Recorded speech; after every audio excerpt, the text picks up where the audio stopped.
Welcome to the Butts and Seats podcast, episode number 163. We back. Special 1 month away from Doomsday episode. When you say it like that, it feels super impending. Like, Yeah. This is the first episode that they have started to advertise the ending episode. Which they don't even know is the ending yet. They don't know. They don't know. They don't know that we know they know we know. I'm Nick alongside Emily. I'm here. Did you know that? Did you know? Emily, how you doing today? I'm thriving. Yeah, I'm doing great. Great times. Great times to be had all around. I have a new book ready to be cracked open. More on that later. How's that going? Haven't opened it yet because I'm scared. Yeah, you ready to shit on Eric Bischoff for a bit of it? Bro. But you know, Eric Bischoff, he's moved on. Yo, bro, it was agony. Yo, this company was doomed for failure, bro. I'm assuming that's what he says. I don't know. Hear about it on the Patreon in a few months. Yeah, we're not here today to talk about that. We're here today to talk about the February 26th, 2001 WCW Monday Nitro. The fifth to last Nitro. It feels like we're heading to the end. But do you know what else it is, Emily? It's Pardi Gras. Pardi Gras. This is Mardi Gras. It's all over this show. So well themed and you not. would never know this was a Pardi Gras, but there was no one threw beads. They're in a video package. One person threw beads. No one in the live show grabbed a pair of beads. Oh, I guess there were some on the commentary table. But no one grabbed them and threw them. What the fuck? No one showed their boobs. It's not even like Kevin Nash. He's gone. Get him out, big man. Get him out. No one got him out. Wow, what a wasted Mardi Gras. Yeah, we're live from New Orleans or Nolens, Louisiana. This show did a 2.08 to Raw's 5.11. I do want to note a slight correction from last week, considering we're in New Orleans this week. We talked about Lash LaRue, like, why the fuck didn't you save him for this show? Mm-hmm. And he's like, oh yeah, it's like nearby where he's from. He actually is from Alabama, where they were last week, so. I forgot he was from Alabama. Yeah, but like, Ragin' Cajun, that is definitely Cajun is New Orleans. Yes, Cajun is South Louisiana. Yes. It could be Baton Rouge. It could be Baton Rouge. Anywhere on the bayou. But I feel like I don't think Cajun is Alabama. Correct me if I'm wrong. I think it might just be that general area. It's not. He's also billed as being from Alabama, so. When I lived in Waveland, I don't think you could call us Cajun. It's a dialect of English. It's a way of life. It is a type of people. Like, it is a culture. Cajun is like a whole thing now. Because Cajun refers to like the French colonists in Louisiana. It is mainly in Louisiana, but apparently there's some surrounding in the other Gulf states. I think it is mostly on the water kind of areas. I get that. Alabama's a little too far out. I don't think I would ever call Alabama Cajun. On the Gulf of America. Wrong. Like, I don't know. I don't know. I don't think so. I look, I'm just noting that they did actually take him out in his hometown, so. Yes, fair. All that to say. We did skip over how bad the 2.08 is. It's about as bad as it was last week. It is ever so slightly better. Is it actually? It was 2.05 last week. Ooh. Let's get into some backstage notes for this show. The main event of this show ended up with an all-time low rating. It's like, oh no, I don't have the exact number, but part of the low rating here is because people tuned out for the main event. See, I feel like that is almost a misnomer. Because the main event of the show, it's not great. It's not the worst we've ever seen. Yeah, the counter-programming for the main event of this show was they did William Regal and Stephanie against Vince and Trish. That doesn't scream like, I gotta see this. Now, I want to put it in a little bit of perspective because I may have a slight answer there. So our main event tonight is going to be Jeff Jarrett versus Dustin Rhodes. It is the all-time lowest rated main event in Nitro history. Demographically, it's even worse news, with only 53,000 teens watching. Ooh. And the Raw main event later on was watched by 1.4 million teens. So, well, I'm wondering, did the horny factor? Yeah. That'd do it. I believe it's next week with the Bark Like a Dog segment. Oh, really? Yeah. It's in the build-up to 17. Oh, I forget how early that is. To me, that's like 2003 when they're like scraping the barrel. No, this is 2001 peak of their powers. Oof. And this is also the last Raw on the other show of Jerry Lawler for a few months. Oh. So, Well, shit. we'll have to bring somebody else in to be on commentary. Who could it be? Elsewhere, Brian Adams of Chronic ended up needing an emergency appendectomy last week. Oh, shit. Yeah, that might have been why he was not on Nitro. That would track. I mean, an appendectomy is pretty serious. Actually, if you don't pay attention to it. I mean, I forget if they wrestled on Thunder, but they definitely were on Thunder, so it's probably in the middle of the week. Scheduling note, WCW has finally started trying to book venues for April. Trying is the key word. I don't know what segment this would have been, but Arn Anderson has apparently been suspended for 2 weeks by WCW. He gave the green light to a promo that they did not have time for. My gut is saying it might have been a Lex Luger promo from Thunder, because I remember the match being incredibly quick, but I don't know that for certain. Okay. WCW has canceled its developmental deal with indie promotion NWA Wildside. Darn. What a shame. Didn't even know they had it, honestly. What a loss. Lash LaRue was told to go home and lose 20 pounds. Oh. I think it should just be more of like a proper cruiserweight. I suppose, but that's just rude. He looked fine. Gene Okerlund apparently still has 2 years left on his contract. Ugh. Oh, and I actually noted this partially at the top. Stacey Carter, aka the Cat in WWF, was released by WWF this week, and in protest, her husband Jerry Lawler quit the company also. It doesn't stick in my brain that he was married to the Cat. Yeah. That's just such an odd pairing. Oh, it's such a sad boy divorce for Jerry Lawler. Yeah. I am of the conspiracy theory that they knew she was cheating, fired her for it, and then it's like, all right, we can't tell Jerry. It's on him to figure this out. Oh. And or it's like, all right, well, if she's not on the road, then they'll probably get divorced, so it'll be good for him. And then he quit, and it's like, well, shit. Now he's going to figure it out. Yeah, but Jerry Lawler's going to have a sad couple months here. He is not back until after the invasion. Oh, God. Takes him a while. And my final backstage note, OVW wrestler The Prototype worked a SmackDown dark match. Who is The Prototype? Mr. John Cena. Oh, shit. In 2001? Well, he debuts in, 2003? 2. 2, really? So, shit. Yeah. Okay, so he's close. Yeah, I think them bringing in 30 guys from WCW definitely halted some developmental plans. Yeah. But that's it for the backstage notes. Let's go into the weather report, where there's always thunder. Ka-chow. Emily actually watched part of this thunder with me. I did. So I want to preface this by saying I watched it, but did I watch it? We were having some beverages. We've been playing that game, Watch Wrestling, Get Drunk. And it's a card game. It's a lot of fun. If you guys can find we backed a Kickstarter. It was really fun.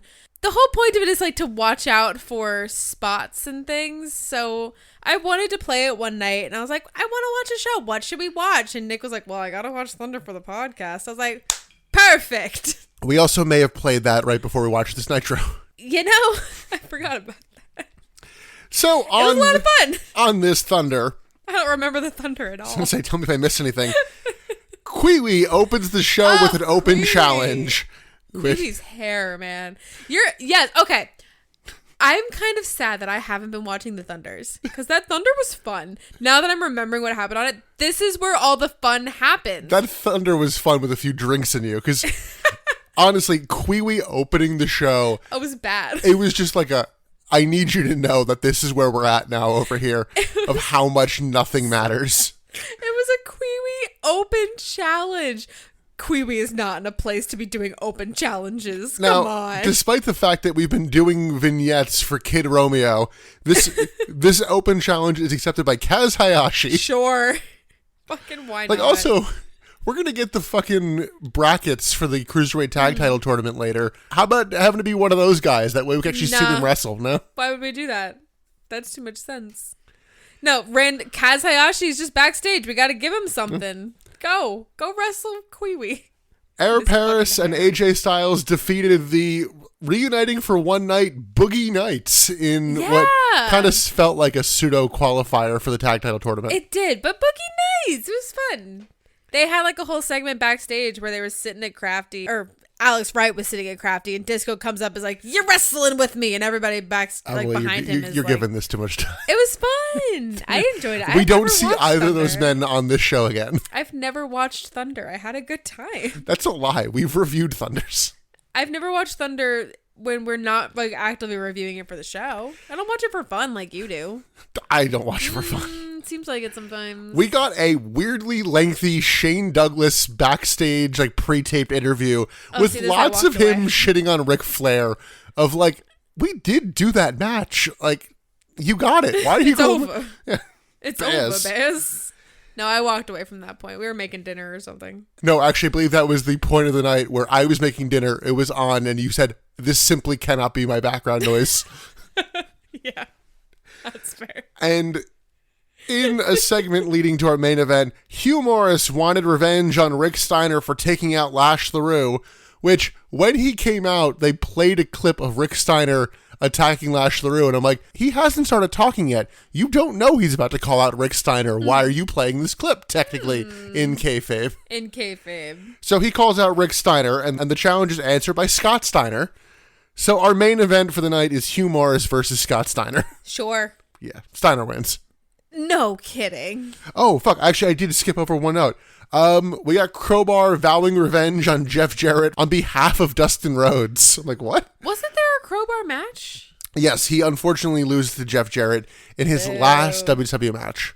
Oh, at least I watched that. That was nice. That's something. But that's Thunder. It was fun. Actually, complain about it so much. It's a good time. You are going to watch one more Thunder. I know. Watching the last Thunder. I'm aware. But Emily, with all that, let's get into our main show of the evening. Ugh, do we have to? You sounded like this was an actively bad show. And it wasn't a good show. No. This show could have been an email. Not quite as bad as the past shows, but not much better. Well, we start immediately backstage, and apparently Chronic have been jumped by some mix of the Magnificent Seven and Team Canada. We then cut to a shot too early and just watch a member of the crew carry a light out of a door. Oh my god, yeah, MVP. He was just trying to light the shot, and they cut to it too early. Yeah. He was just trying to do his job. We're able to see Rick Steiner kind of in the background of the shot. Quick cut to the crowd, cut back to the previous doors, and it's like, all right, the Magnificent Seven regroup. They're looking for DDP. Scott Steiner attacks a crew member for not knowing where Paige is. Then there's a monitor, and we hear/see that DDP is in the crowd calling out Scott Steiner, which technically means on the screen he saw Steiner attack the crew member. Right. It's a lot of moving parts. This is all on the Jumbotron, yeah. Scott Steiner then makes his entrance without the title belt. He grabs a mic. He's like, I haven't been able to find Paige, but what he's found is white trash. White trash. DDP is in the crowd, says he's playing mind games with Steiner. He then notes Are that... the mind games in the room with us? Not really. What are these mind... This is not the first time that he has cited mind games against Scott Steiner. What are the mind games? Well, one of the things is he's like, hey, that long list of guys you say you took out, I found one of them, and he's here tonight. Steiner's like, I don't care. I'm like, oh, okay. Valid. I don't really care either. DDP tells Steiner to come get him. He's like, I don't see anything between us. Oh, wait, I see a bunch of crazy Cajuns ready to fight you. And Steiner, you're going to Bangtown. Oh! There are 4 plants in front of DDP during this whole segment. Oh, yeah. Made even more clear by they have the old DDP shirt that Canyon has. That I'm like, I don't see anyone else wearing this. Again, I don't think you sell this anymore. They just had extras in a box backstage. They take off their shirts to reveal the word bang on their chests. Exclamation point. Oh, there was only 4 of them. I thought there was 5. No. Oh, well. Steiner goes into the crowd, but we cut away. So, yeah. Mind games. I don't know. Mind games? There are no mind games. This was not the hot start I think they thought it would be. They really did think that they were doing something with this, and they just weren't. Like, admittedly, I guess this did set up, like, hey, the one guy's back tonight, but that didn't feel like the main hook of this segment, so. No, it didn't. I mean, and the reveal is good later, don't get me wrong. The way it's done, I disagree. No, I disagree. The way it's done, I thought it was all right. The timing, I don't know. We'll get there. We'll get there, but yeah, pretty flat opening segment, and it feels like we're killing time on the way to Greed. Yeah, we are. We then get commentary checking in, and there's beads on the desk, as well as like some kind of ornament ball thing. I have no idea what that was. It was exactly that, like an ornament ball, like coconut almost looking thing. I don't know. We then see the teams for the Cruiserweight Tag Team Title Tournament. Our teams are Rey Mysterio and Kidman, Johnny Swinger and Jason Lee. Sure. Evan Courageous and Shannon Moore, Jamie Noble and Johnny O, Yep. Elix Skipper and a mystery partner, which, why? Why are we doing mystery partners at this point? Air Paris and AJ Styles, the Young Dragons and Kiwi and Mike Sanders. Oh. The fuck? Oh, I thought we were done with Mike Sanders. That said, we get only one of these matches tonight, so... Okay, so we won't be seeing Mike Sanders again. No. He's on Thunder. I hope you're right. I can't watch Mike Sanders again. No. I know that match is on Thunder. Ugh. That said, that's not exactly a killer's row. So, No. of these 16 cruiserweights, 6 of them, to my knowledge, have not had a match on Nitro before. Yeah, that tracks for where we are in this company right now. That tracks. I would have swore we got Michael Modest again, but I guess not. Yeah, I don't remember enough about Michael Modest. He was pretty modest. Commentary then hypes up our main event of Dustin Rhodes versus Jeff Jarrett with Ric Flair as the special guest referee. Oh, and don't worry, if you missed that, they will fucking remind you That every is true. commercial break of this show. That's true. Which means the fact that it's the lowest rated main event is even funnier because they really thought oh, this will get him in. Yeah, they really tried to get you to watch it. Tried to get you to watch the fruit of his loins. Oh. Our first match of the evening. It is one of the teams we have not seen before. It is Johnny Swinger and Jason Lee versus Kidman and Rey Mysterio.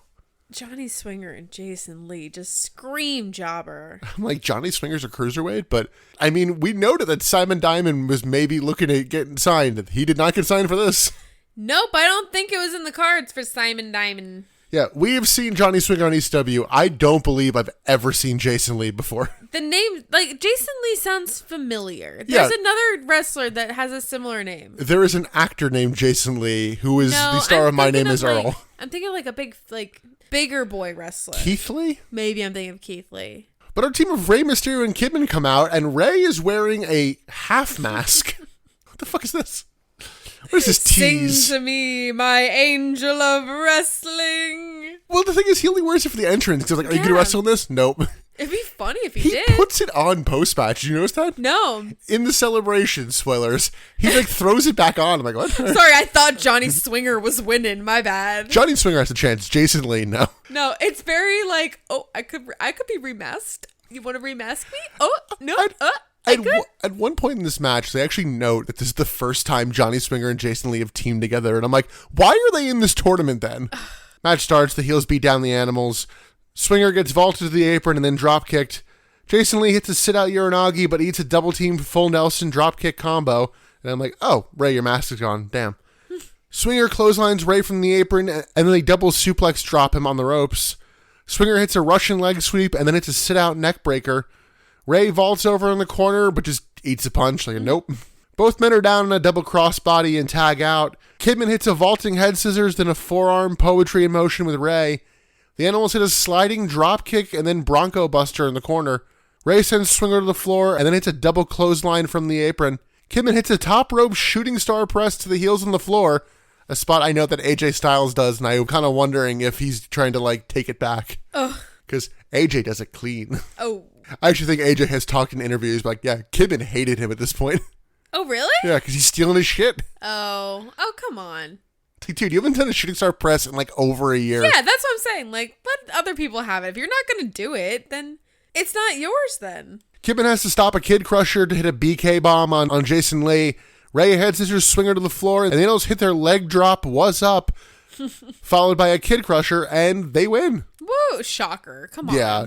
Was anybody else going to win this match? Especially the way that this match was structured, because who did not look good coming out of this match? Johnny Swinger and Jason Lee. No. They didn't do fucking They didn't do shit in this anything. match. Yeah, it wasn't bad, but it was so jobber. when you presented a team this cold in the tournament, Yeah. it's there's no expectation of them winning. Yeah. Especially the little bit we know at least about Johnny Swinger, it's yeah, this isn't a hidden gem kind of thing of they kind of jokingly do with Tajiri in WWE, Yeah. where it's we'll give him a shot, see how he does. Oh my God, he's great. And it's no, it's Johnny Swinger. He's okay. He's entirely passable. Happy to see Rey and Kidman move on, though. I'm just happy to see them as a tag team again. It seems like they're always tangentially together, but we haven't seen them tag together in a while. I don't think. And especially facing guys that they can look good against, and it's not Animal. Yeah, exactly. I'm just tired of seeing Conan in the ring. I don't want to see that man anymore. I think we get like a collective 90 seconds of him tonight. That's great. Let's keep that up. We then go backstage. The Cat is headed towards the ring, and we plug the main event again. We then get a New Orleans Mardi Gras Bourbon Street video package. At one point, someone throws beads towards the camera, so I'm just assuming the cameraman showed his boobs. That's how it works. We also got about 3 frames of Jeff Jarrett in this package. Like, right at the end, like, what happened there? It looked like a mistake in the pre-rendered and edited video package. Like, what? Oh, my God. I need Nick to know that getting beads by showing your titties is only one of the ways to get beads on Bourbon Street. Do you show your balls? Sometimes they just throw beads at you. When I was a child and I went to Mardi Gras, I was not. Yeah, that would have been weird. When I was in my 20s, different story. But let's move on. The Cat makes his entrance for his big announcement as going to shake the foundation of WCW. Is it? The Cat says he normally comes out here and dances, but he's out here tonight because he hates Chris Kanyon for taking out Miss Jones last week. So because your hatred is so strong, you can't dance. Can we get a longer list of people you hate so that you never have to dance again? The Cat then says he will do whatever it takes to get to Kanyon. Brother, you faced him on Thunder in a tag match. It's not like he's, we're not hiding him from you. He's there. Canyon's everywhere. You fucking blink, he might interfere in your match. Who better than Kanyon? But the Cat notes as commissioner, he was here to enforce the rules, and to get to Kanyon, he has to step down as commissioner. Of course he does. Because he's going to do whatever it takes to get to Kanyon. And Kanyon, I'm going to eat your ass like a pot of collard greens. What the fuck? Okay, I understood what the Cat was going for on paper here. Yeah. The way he sold it, very silly. I understood it though. Well, listen, I'm going to have to do some kind of illegal shit. And if I was commissioner watching somebody do this on paper, then I would be mad and I would be penalizing. But I can't do that. But why can't he just do it and then get fired as commissioner? If he did hey, I'm going to temporarily step down, but I'll be back, that would make sense. No, he's doing the noble thing. Do you know how I know how to do this storyline? WWE does it in a fucking year with Ric Flair when he's president of the company. And they're like, all right, you want to fight Undertaker? That means you can't be in charge for a little bit. But after WrestleMania, you're back in charge. And it's because Undertaker pissed him off and the board is forcing him to do it. Ric Flair didn't come out and just go, oh man, I'm going to abuse my power, so I shouldn't. This just seems stupid to me. I mean, it is stupid, but again, on paper, I get it. It also begs the question, why the fuck did we take the commissionership off Lance Storm if the Cat's going to give it up a week later? Brother, I'll do you one better. Why is the Cat here? Well, no. Why is there a commissioner? At what point in wrestling history has the commissioner of a company played a vital part in any story? Mick Foley. Was he vitally the commissioner, though? Yeah. What was his story? Well... Tell me why he couldn't have done that story as the president of the company, as a face. Tell me why did it have to be commissioner? Okay, well, that's the question. Commissioner is a made-up role. It is unnecessary to any storytelling. It does not have any stakes.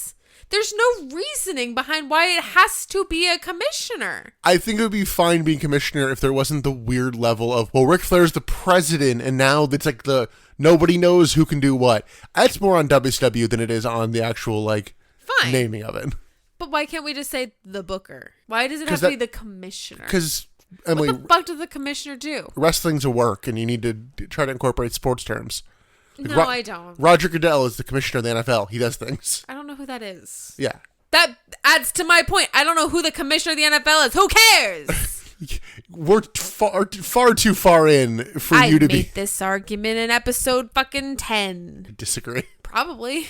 Early. Regardless. I'm regarding. The Cat is no longer commissioner. There now is no commissioner. Good. Keep it that way. President Ric Flair comes out to the ring and is like, well, Cat, you now finally get it. Because in truth, I was going to make you give up your commissionership. Oh, got him. But I'm now, so over this shit. But now Ernest Miller is just Citizen Cat. The cat can't do anything, and you don't get Canyon tonight. You get Canyon at Greed. Again, why couldn't Ernest the Cat Miller book him versus Canyon for tonight? He coulda. Checks notes. Miller then threatens to beat up Flair. Flair points out, like, all of his backup. It's like, you will get killed if you try to fight me. But then gets fired up, takes off the jacket, squares up before, like, laughing and backing off. He's like, I'm retired, and you're not the commissioner. You're a great wrestler. No, he's not. You're a bad wrestler. I'm retired. Flair then punches Cat. Cat hits a trio of punches, and then an uppercut and a sidekick before Flair is saved by security and is all fired up. Sure. Flair tells Cat he's facing Rick Steiner tonight, and the Canyon match might be on the line. Unclear. The two then shout over each other to end the segment. Sure. This was fucking stupid. As far as I could tell, Flair booked Rick Steiner versus the Cat because he wanted Rick Steiner to kill the Cat. Yeah. That was what was on the line. Well, death. Yes, but he doesn't briefly note something about, like, the match with Canyon is, like, kind of like a stipulation of the match with Steiner. It doesn't come into play, but just weirdly making us doubt a match you just made. Yeah, weird. Yeah, with no resistance, the quitting just baffles me storyline-wise. Wild. But I'm also happy to have the Cat be in less of a prominent role, so... You know? But we have an advertised match for later. We then go very quickly backstage to Conan. Ugh. And Conan's on camera and goes... He looks into the camera. Hey, cameraman, turn on that camera. I got something to say. And then turns 90 degrees away, and I'm like, you're reading a promo. He looks barrel down, I'm assuming another camera, because he's looking straight on. It is full 90 degrees from the camera that we see. But he looked at the one, told it said turn it on, which was already on again. Right. Yeah. But, and he just goes off on a promo, and yeah, it does look like he's reading. Especially because, like, it's not entirely his normal cadence. No. We've heard Conan talk a fucking lot. And We've this heard was him cut like... a promo every freaking week. No strawberries here. He says WCW is going to unite, and Conan's going to lead by example. Sure. This is weird. It is weird. It is 100% weird. Not our only instance of this tonight, but moving on, our second match of the evening. It's the tag champions of Sean O'Haire and Chuck Palumbo versus Team Canada's Lance Storm and Mike Awesome. Oh, I guess technically O'Haire and Palumbo just come out first and then challenge the Canadians for taking out Chronic. Okay, sure. Like before that, I guess there was no match. I don't know. Mike Awesome looks jacked, though. Yeah. He's ripped. This man's cut. Back from commercial, we join the match in progress. I guess, is it fair to keep calling Palumbo and O'Haire the Thrillers? I think so. Because the group imploded, but they won the match between the other Thrillers, so I'm like, I guess... Are they the final Thrillers? I don't know. That said, I called them the Thrillers in this, so bear with me. Yeah. The Thrillers hit a leapfrog double team, but Palumbo is clothesline after a Storm distraction. Chuck Palumbo catches Storm on a leapfrog, hits a fallaway slam. Mike Awesome then distracts Chuck Palumbo for a Storm superkick, and then hits a vaulting shoulder block. Awesome hits an Alabama slam, and then a leaping splash for a 2 count. Team Canada double team Chuck Palumbo until Lex Luger's music hits, and everyone just stops. Luger does not come out here. No, he's just on the screen. Or, like, I guess his Jumbotron or his Titantron's on the screen? Yeah, his, like, entrance video's on there, but Tony Schiavone's like, why did we see him on the screen? Like, you didn't. It's a ruse. Yeah, this is a ruse for Canyon to sneak down to ringside and hit a flatliner on Sean O'Haire on the floor. Who's sneakier than Canyon? Nobody. Chuck Palumbo managed to fight off Team Canada and then hits a jungle kick as Mike Awesome is going up top. I actually had to rewatch this. Palumbo loses his balance on the kick and has to grab the top rope, which is what causes Mike Awesome to slip off the top rope. Oh. Palumbo can't hit a kick without stumbling away. Okay, yeah, because that was weird. What was also weird because Mike Awesome starts climbing as, like, Chuck Palumbo was backing into that same corner. Just like, okay. Mike Awesome then hits a clothesline and then another Alabama slam, and Storm locks in the Canadian Maple Leaf for the win. The two teams awkwardly brawl after the match for a moment until O'Haire clears Team Canada from the ring, but they celebrate up the ramp. Conan then runs down and attacks Team Canada, and we go to break mid-fight. What the fuck was the point of that? We then go to commercial, and back commercial. O'Haire is still in the ring and wants to fight Canyon. We then see Canyon and Flair in Flair's office, and it's like, I guess that match is going to happen. Okay. Yeah, all I had was O'Haire was speaking nonsense in the ring. Yeah, he's gotten too confident as a promo, I fear. Ooh. I think you should back that up. Yeah. That said, in terms of growing too confident, I'm like, I think Chuck Palumbo is plateaued. And I guess I do say this as somebody who knows he never really fully gets there, but it just seems like you're also like, oh no, I got this, and you still kind of don't. No, who are you, Chuck Palumbo? I also I know the Magnificent Seven have a tag match of, I guess it's Totally Buff versus the Thrillers at Greed, but Canyon interfering just felt so out of left field. It did.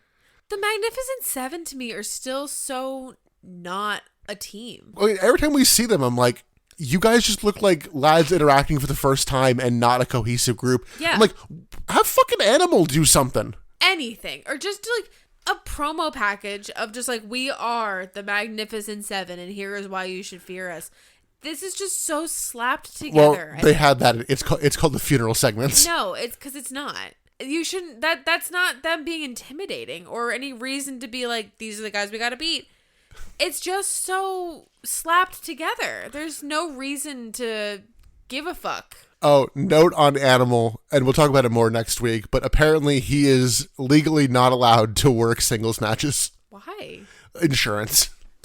Okay. Again, more on that next week. We then see a clip from earlier today. DDP got interviewed and downplays Steiner's list. He says that Steiner is a genetic freak, but he's dumb, so DDP's going to play mind games. Again, what are the mind games? He tells Steiner that he's still standing. Better than I ever did. Moving on, our next match, it is Rick Steiner versus Citizen Cat. Citizen Cat's a terrible name. Yeah, I don't think it's going to be a permanent thing, but like... I hope not. I wrote the cat until he came out, and Scott Hudson goes, oh, Citizen Cat here. Oh, Jesus. So he's trying to make it a thing. Rick meets Cat on the ramp, and the two brawl at ringside. In the ring, Steiner hits a clothesline, and the Cat does his version of selling by jogging in a circle, which infuriated me to no end. Yeah, once you saw it, you couldn't unsee it. And I get it. Rick hits the belly to belly, and the ref just misses a pin attempt for a while. Like, what are you looking at, my guy? Like, this was a shoot. Just like, wait. Oh, yeah. I was, at this point, noting that Tony Schiavone's voice is just giving out. Like, his voice has decided that this show is not worth talking about anymore. You can hear it cracking with every sentence. On the outside, Cat throws a drink at Steiner and then throws him back in. Rick doesn't seem interested in selling either, as he just gets kicked and just looks at the Cat. Oof. Steiner rakes the eyes, then hits another clothesline and a delayed pin attempt. Steiner locks in a headlock, and we do the 3-arm drops for a hold that really did not warrant it. The Cat almost fires up with a dance, but he's put back down with a knee. Cat hits a low blow. DQ. Cat then chokes Steiner and hits strikes in the corner. Rick dodges a Cat attack in the corner, and it just feels like they're killing time here. Yeah, it's almost like there's a big reveal about to happen. Cat hits kicks, then sweeps the leg, which gets an over-dramatic kick out. Like, I don't know why Rick Steiner thought that would be a way bigger moment. Rick dodges a feliner, and the Cat kicks the ref. Miller then kicks Steiner to the floor and chokes him with a camera cable until Totally Buff come out to help Steiner. What? Hugh Morris then runs out to take out Totally Buff 2-on-1. Manages to do it. Then hits Steiner with a knee brace, and Cat hits a feliner for the win. Scott Steiner is immediately in the ring and attacks the Cat. The Magnificent Seven attack Morris and the Cat for a little while until DDP makes a save, but he's then attacked as well. Commentary notes that it's 4-on-3, and maybe just because it's faded in or whatever, but we get some music hitting, and it's just one of those like, oh shit, it's Booker. Booker T's back. Yeah, big reveal. It's like a big, kind of casual, like, oh, there he is. Like, it didn't seem like the apex of when you should have hit the music. No, probably not. But Booker T is back. He actually gets pyro and runs out to even the odds. Like, the crowd pops, but this could have been more crisp. This was just a weird time for him to do his reveal. Scott Steiner then grabs a mic, calls Booker a nobody. Booker then calls for a 6-man tag and tells Steiner he's going to make him his #1 freak tonight. Ew. And Ric Flair is suddenly here and makes the match for right now. I'm like, oh, shit. Everyone is then brawling, and so the match starts. Ric Flair joins commentary, and our new match is the team of Scott Steiner, Buff Bagwell, and Lex Luger against DDP, Booker T, and the Cat. For some reason. Not Hugh Morris. Sure. We later get told that Hugh Morris is hurt. I guess maybe he thought he tweaked something. Yeah, I think in the brawl he thought he tweaked something. It's like, all right, okay. you got to sub in. But, I mean, he wrestles on Greed, so he's not hurt. Yeah, we were like, why is the Cat working double duty here? Like, Sean O'Hare is technically working double duty, but he didn't do anything in his match, so that made sense. But, yeah, we're like, all right. And the Cat is starting. It's like, oh, okay. He looks fucking tired here, too. He I looks don't like a blame man him. who was not expecting to work another match. He's the only guy that has to do double duty. Like, I don't like the cat, but like, what the fuck? He hits an uppercut, Buff hits a scoop slam, and then struts. DDP hits a diving clothesline before going back to the apron. DDP then tags in and hits a sit-out powerbomb. Buff hits a low blow. DQ. Lex tags in, hits basic offense to a Booker T chant. It is sad that we have to note the chants with how sparse they are. Yeah. There were, 3 chants on this show? Give or take? That's the only one I could think of. DDP hits a spinning clothesline, then tags in Booker. Booker kicks Steiner off the apron and then back kicks Luger. The cat then tags back in, but he gets overwhelmed by the heels. Steiner hits his flexing elbow and push-ups before spitting at DDP. Steiner then slams the cat into a tree of woe, and Totally Buff hit weak strikes in the corner. The heels then just keep double-teaming the cat and keeping it from making the tag, just trying to build the heat. They then actually bother to distract the ref, that way they're able to hit a chair shot. What a concept. Oh my god. More on that in the main event, too. Steiner hits a backbreaker as Buff just gets in the ring to get around Lex in the apron, which made me laugh. Of like, you're that lazy? You can't drop down and go around? Drop down, yeah. There's just so much going on here. I was doing really bad at taking notes, but like this was reading as like end of the show chaos and like main event chaos. We're at end of like hour 1 or something. Yeah, and it keeps going. Oh yeah, we're not even done. Booker gets the tag, but Buff distracted the ref, so the ref doesn't actually see the tag. Cat then tries to fire up, but he's overpowered until a high knee. DDP then gets the hot tag and takes out all the heels. DDP gets carried away with Steiner, and Luger hits him with a power slam. Buff counters a pancake, and both men go down in a clothesline.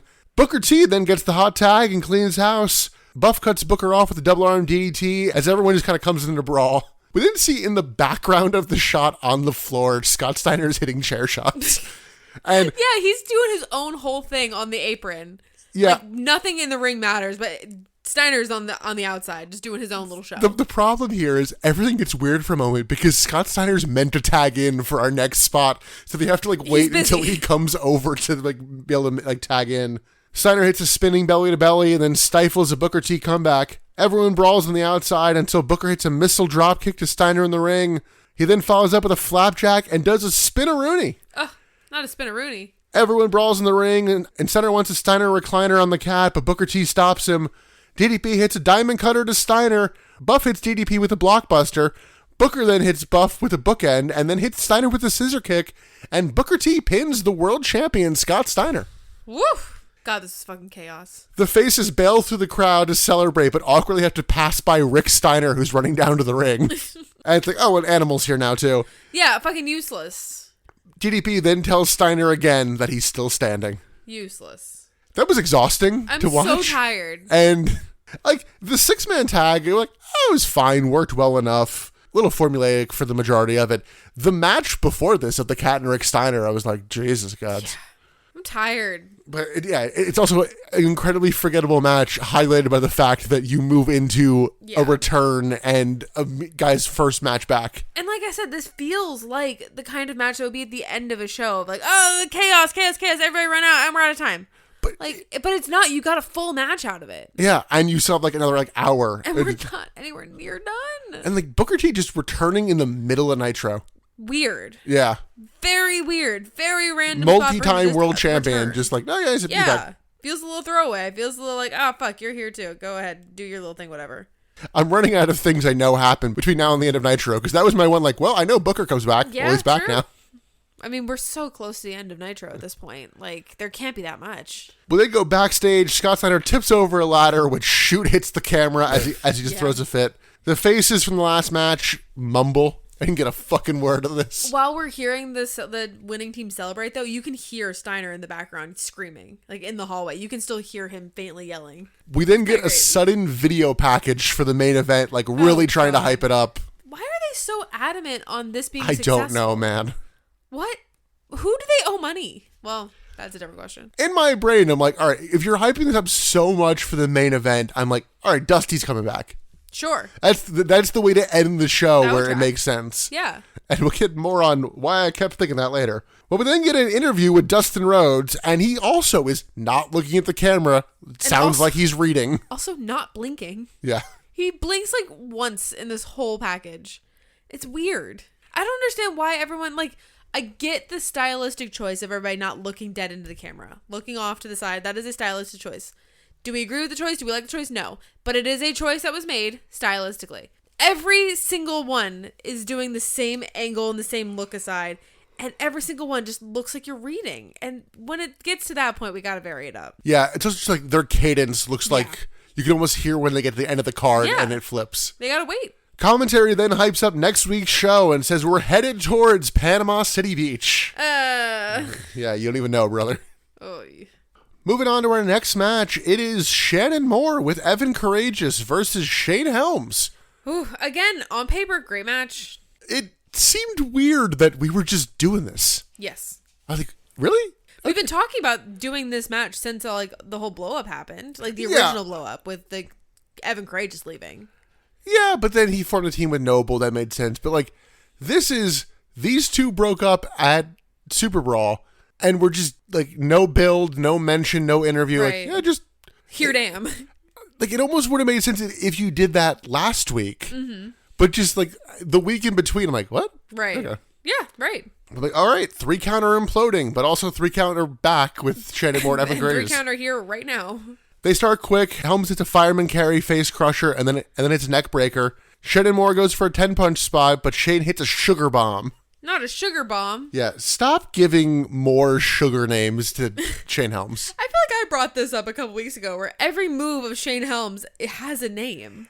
So which makes it confusing for me who can't differentiate move names, where it's like, oh, that's not a fucking DDT, that's a sugar bomb. I don't know. Well, the thing is, I'm fine with things having names when everything is sugar blank, and I'm like, you're really forcing this. Sugar Shane. Helms vaults Moore to the floor and then chases him until he's attacked by Evan Courageous. Shannon Moore hits a whisper in the wind and then it's hit with a sugar smack. Not a sugar smack. Helms hits a back body drop and then gets dragged out by Courageous. Helms dodges a dive that Evan Courageous is not in position to catch Shannon Moore on. It's like, oh, he has to like dive to catch the dive. Like, not great. No. Helms hits a crossbody and then calls for the vertebreaker. Evan Courageous stops it and Moore calls for the bottoms up. Helms counters that, hits a vertebreaker, and gets the win in this like 2-minute match. Quick.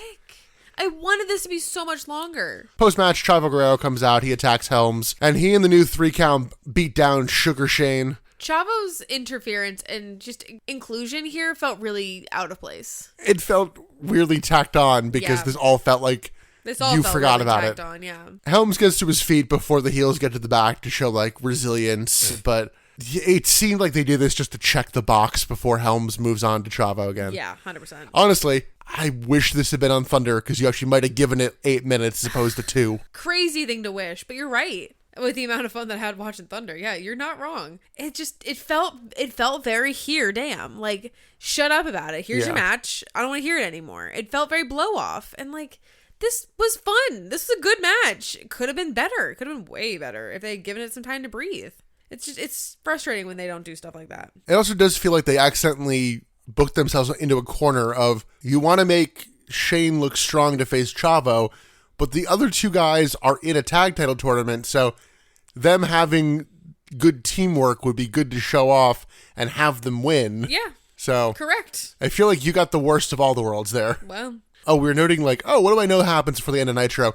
I know Shane Helms gets like a gimmick refresh. Oh, really? Like upgrade kind of thing. How? Like, yeah, I'm curious to see when that happens. Time? Yeah, I know.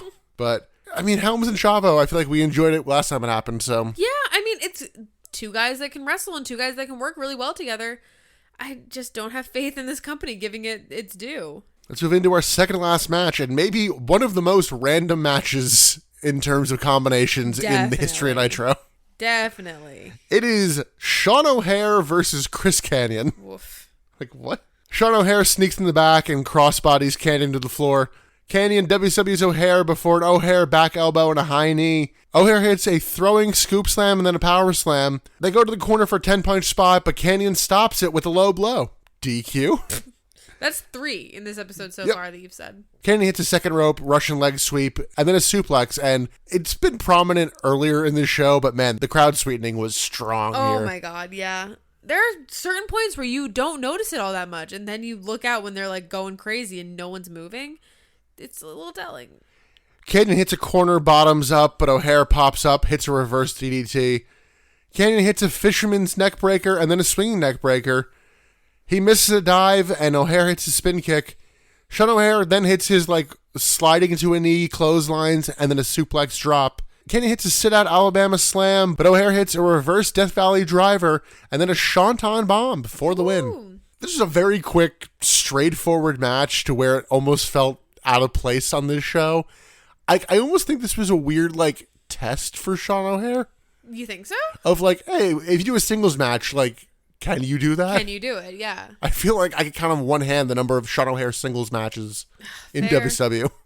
I think that this was overall fine. I think I hold Canyon to a higher standard.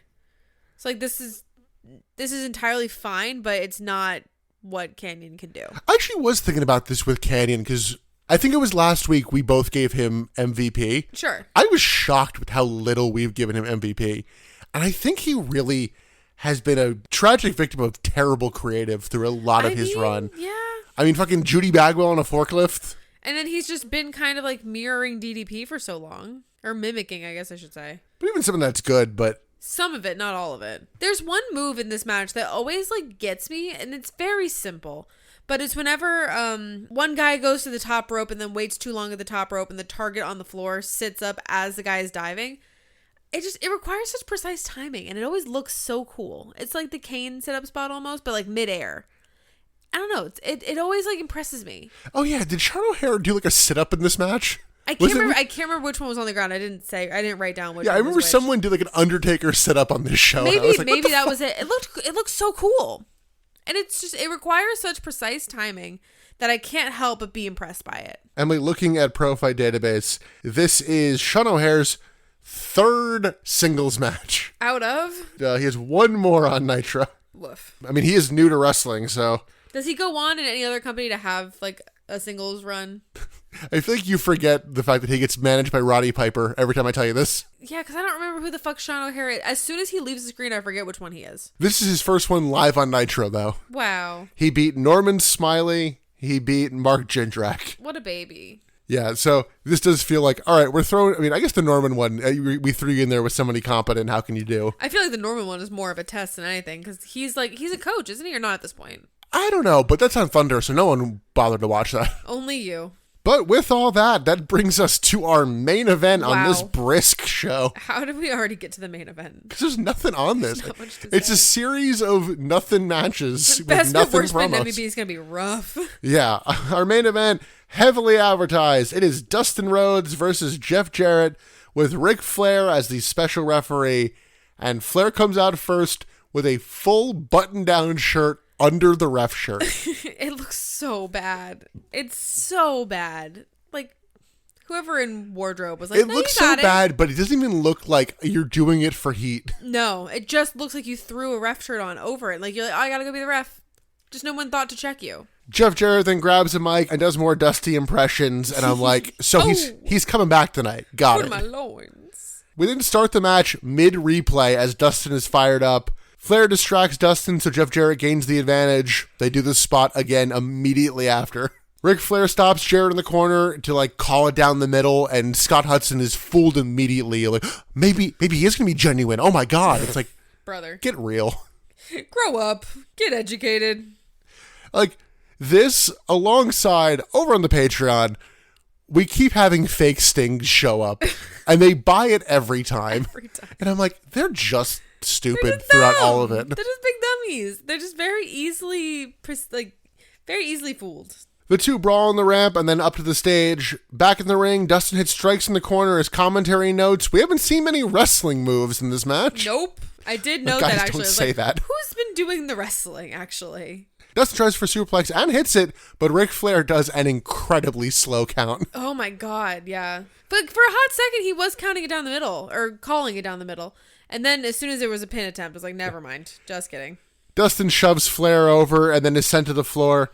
Jeff Jarrett grabs a chair and then hits Dustin over the head. Commentary notes, Ric Flair's being a screwy ref. In a normal match, that would clearly be a disqualification. Would it? Are you sure? Can you hear Nick's head exploding through the microphone? And Emily, that bullshit line from commentary is why DQ exists. Oh my God. Because they will go, well, yeah, that should have been a DQ. Obviously, there are rules to this. The rules aren't that lax. What are the rules? I feel like the rules are pretty lax, Nick. Anyway, Jeff Jarrett hits stomps and then taunts the crowd and locks in a Glargay sleeper. They, kind of miss a trick here, and commentary almost tries to add it, but Ric Flair does the arm drops, and at one point just kind of touches the arm of Dustin, and oh look, he's shoving the arm down. And it's he's not, but that would be funny if Flair was actively wrenching the arm down, and it's oh, that's one. That'd be funny, but that would be funny. Yeah, I feel like they missed a trick there. I think they got close to it. Yeah, if that was what they were going for, that'd be great. I don't think I've ever seen them do that in a wrestling show. It's a very specific setup for it. No, but I can see that coming up in some case. But no, it never did. I think that would have been cool if it did. Yeah, that seems like something that would have been prime for MJF and Wardlow. Exactly. Yeah, I feel like I can totally see MJF doing this. He grabs the arm, tries to pull it down, and Wardlow just lifts him up with the one arm. Ooh, that'd be cool. That said, they actually do the arm spot again. Dustin clings to life. He then hits a nice vertical suplex and then an uppercut. Dustin hits more strikes before a power slam. He then follows up with a pile driver, and Ric Flair still makes a slow count, which allows Jarrett to kick out. Dustin hits a 10-punch spot, so Flair pulls him off of Jeff Jarrett. Dustin then just fully attacks Flair. It's yeah, he's not going to let you win. Hits a bulldog to Flair, and then one to Jarrett. Dustin tries to use Ric Flair's arm to count, but Flair effectively kicks out of the 3 count of his arms counting, which I did laugh at. That's pretty good. Dustin sets Rick up for Shattered Dreams, and Jarrett sneaks in with a guitar. Dustin actually managed to hit the kick. I was oh, okay. It seemed like the timing was a little off there. He then fights off Jarrett and then sets up Jarrett for Shattered Dreams. Before I move on, I do want to note, Ric Flair was so goddamn elevated out of that corner. He did not want any part of that. No. Oh, no. So, Jarrett is tied up in the corner, ready to be kicked in the balls. Dustin then grabs the guitar, and commentary's is he going to hit him in the dick with a guitar? Ric Flair low blows Dustin. Jarrett hits a stroke for the win. Post-match, DDP, Booker, and the Cat come in to, quote-unquote, save Dustin because 8 seconds later we're off the air. Yeah, as soon as they roll into the ring, cut to black. It's over. For all I fucking know, Dusty was going to come back and we ran out of time. The way that it looked as they were all rolling in with their own guitars was are y'all going to sing us a little ditty? Do you have a song? Yeah, but that's the main event match. Just oh, okay. So, and that's the thing that's confusing me. So this was the worst reviewed or worst rated main event in Nitro history. Yeah, in just terms of no one felt the need to watch. I don't understand necessarily why. It wasn't god-awful. I think it's just Jeff Jarrett and Dustin Rhodes are not a draw. Yeah, but the worst of all of history that's what's holding me up. We've seen worse. I mean, again, WWE is just incredibly hot right now. People want to flip over to do that. Also tits in it. Well, yeah. Which, I guess... Lads. I guess that's enough. Lads. But it wasn't that bad. I was expecting a real stinker of a match. It wasn't that bad. That said... It wasn't that good, but it wasn't that bad. I mean, it's Jeff Jarrett and Dustin Rhodes with a screwy ref, and it played out exactly as you thought it was. There was not a single surprise in this match. So, it's if you don't trust them to do anything interesting, flip it over. I mean, I understand why it didn't get great ratings. It's just the worst of all time. Because, we've gone back to 97, we've gone back to 98. It's never been a good show. I think that is that is the log line of WCW. It's never been good. That's what we've learned from this podcast. But... It was popular. But it was never good. And this being the worst match, I think that I don't know that it's warranted. I think I'll push back on it was never good in terms of there are a lot of great moments and matches in WCW. I think it is they struggle to put all of their pieces together for a whole show. Yeah, I think that's fair. I actually just recently went back to be of the pay-per-views we've reviewed, how many did not have a 0-star or below match? And were there any? The craziest thing is Super Raw is one of them. No. Yeah. Which year? This year. No. It's all half a star or 1 star. I'm going for 0 or below. No. There has only been one instance of back-to-back shows not having one. Everything else had at least one 0 or negative star match. And it's yeah, there's always been a bit of a buzzkill or a fucking dud going on in WCW. They never had the complete package. They never had a like star-studded show. Like I would disagree with that. I mean like a match-wise, like start to finish, banger after banger after banger. Yeah, no, I would say the issue is partially they have too many stars that they have to throw on the TV, and Lex Luger doesn't know how to fucking wrestle anymore. Well, that's true. I meant stars as in like match stars. That's it. I actually think this probably was the best match of the night, but it's just like, it's can't in good conscience give it best bit. I know, it's two decent workers who were given time. They just overhyped it. It's just like they put such emphasis on this. I'm like, it's just not there, my guys. Overhype it. Like, think about every it. commercial break was get ready of these two titans. They got a video package on this show for this feud. It was hyped. I don't think that by today's standard, this was overhyped. I think this was just hyped. If you think about like a current day Raw or SmackDown, you're getting this kind of build for the main event all episode. I don't think you get a video package on the history of the feud for a normal, like, maybe not on the history nothing of the feud. like, I don't know. For a non-blow off. It didn't come off as like too much to me. I think if you threw this in the middle of the card, if you flip where this is and the 6-man tag with Booker come back and all that, I think the show's better off. I think if you close the show with that, I think I 100% agree. The placement of that match, the chaos match as I'm calling it, is so confusing. I think it's because they put it for when Raw starts. Bad choices, I think. It does just feel like... It's like comparisons to Thief of Joy. We gotta stop with the Nitro. Like, Nitro versus Raw. It's over. You lost. It's done. Just make a good show. You gotta stop caring what's on Raw after this long. Like, especially if you're planning on taking a hiatus in just a few short weeks. Like, fuck it, man. I think that's gone because now they're like... Is that gone? Well, I mean, they're planning shows for April, so... Oh, that's a good point. As we keep noting, we're running out of time.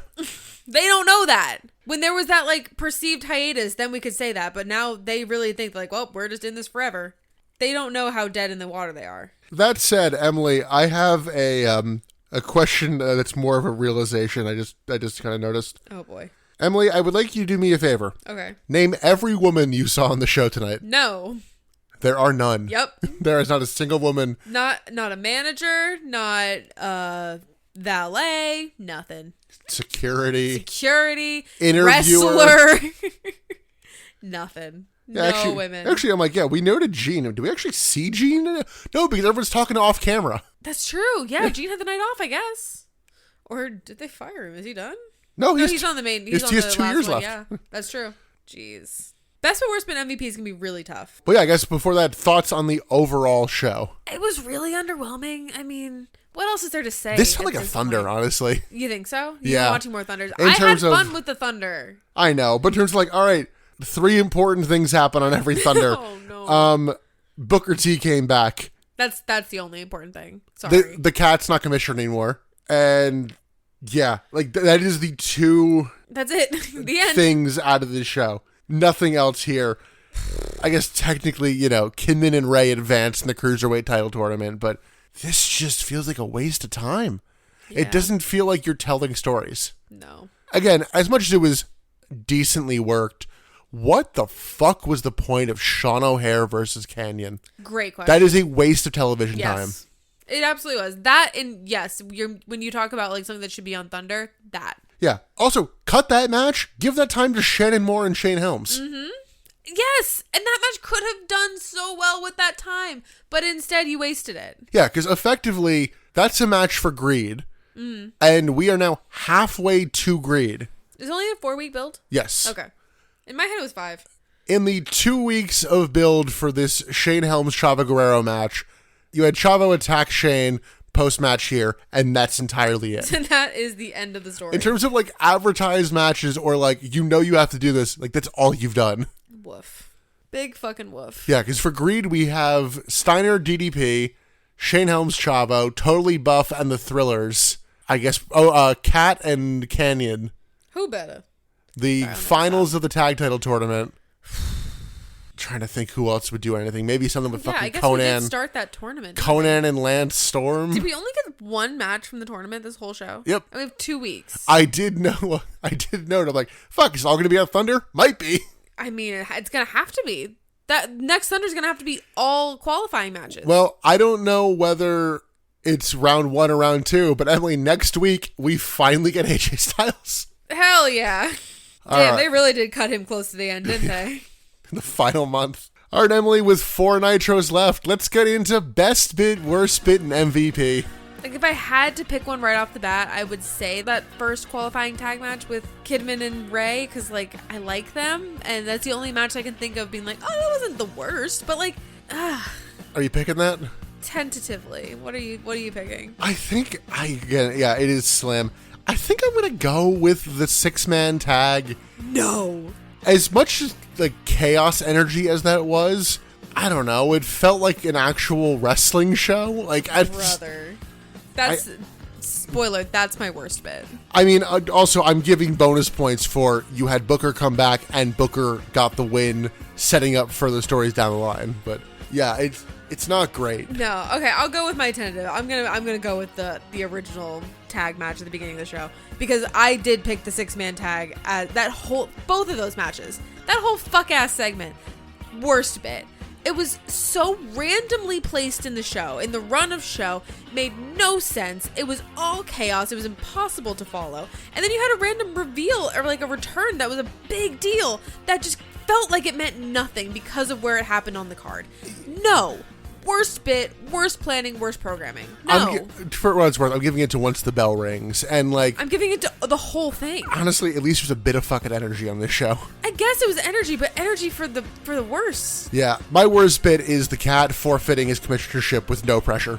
Who could fucking care? Well, they make a big fucking deal out of this all the goddamn time right. until it's time. And it's like, oh no, actually, I'm going to be too violent. It's just me. Yeah. Yeah. I have given up giving a fuck about commissionerships because it means nothing and it's stupid. It did mean something, and that was the problem. It meant something like a year ago, 2 years ago. It meant something when we were dropping fucking Ric Flair in a field and the animals were killing him. That's when it mattered. It doesn't fucking matter anymore. Those are different segments. I don't care. They buried him in the desert. He didn't get dropped in a field. Wasn't he in a field at one point? That was the NWO doing that. Rick, get your shit together. Emily, we have an MVP we have to announce. Fuck it. I said Booker T. He's the only thing that like gives me a little bit of hope moving forward. Like at least we have fucking Booker and it's not just Steiner all the way to the end. Not a bad pick. I considered that. Honestly, I think as weird as it is, I think I'm going to go with Canyon. Who better? He's running all over the goddamn place in the show. He's like become one of the main characters of Nitro. And he's putting in good work. I'll give you that. He did make Sean O'Hare look decent. He did not make Sean O'Hare embarrass himself here. Put Sean O'Hare in a fucking match with Lex Luger. See how that goes. Fair. So, that's a good point. Yeah, they did Chuck Palumbo and Luger on fucking Thunder. That was bullshit. Ugh. Oh, man. No, but it gets better down the stretch. Yeah, when is that stretch? When does that start? when everybody shows up on Raw. Oh, God. Oh, but that's going to do it for this episode of the Butt Seats Podcast. This show. Is it over yet? Are we done yet? We have 2 more Nitros before Greed, and then 2 Nitros after Greed. I'm fucking tired of this shit, Grandpa. It's too damn bad. If you want to listen to when Emily was not too tired for this shit, even though that's debatable. Yeah, that's debatable. The show has never been good. You can on all of our back catalog, pretty much every podcast you found, except for SoundCloud. You can also follow us on social media at Butts in the Pod.